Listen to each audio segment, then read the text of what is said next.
500 ગ્રામનો order છે અને તમે કસ્ટમરને આપી રહ્યા છો 600 650 ગ્રામ. 30 ડે ચેલેન્જ ડે 2. મેઇન 4 વસ્તુ છે: sponge, whipping cream, sugar syrup અને ફ્લેવર. સ્પોન્જ બેટર આપણે લેતા હોઈએ છીએ 220 થી 250 ગ્રામ.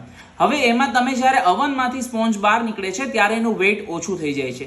એને કહેવાય છે બેકિંગ લોસ. અને જો બેકિંગ લોસ તમને ના ખબર હોય તો તમે કમેન્ટ ડાઉન કરી શકો છો બેકિંગ લોસ. હું તમને એની ઇન્ફોર્મેશન તમારા ડીએમમાં તમને શેર કરી દઈશ.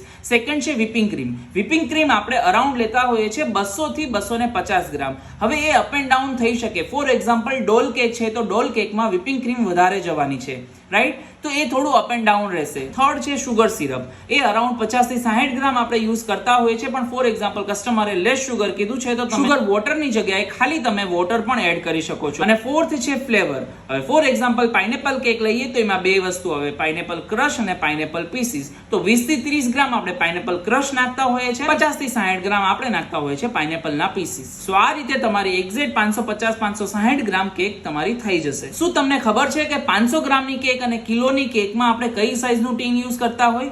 અને એ ટીનમાં તમારે પ્રોપર 3 લેયર્સ કટિંગ થશે. જો તમને ખબર હોય તો તમે કમેન્ટ ડાઉન કરી શકો છો, અને જો તમને ના ખબર હોય તો તમે મારો ડે 3 નો વિડીયો ચેકઆઉટ કરી શકો છો. Thank you.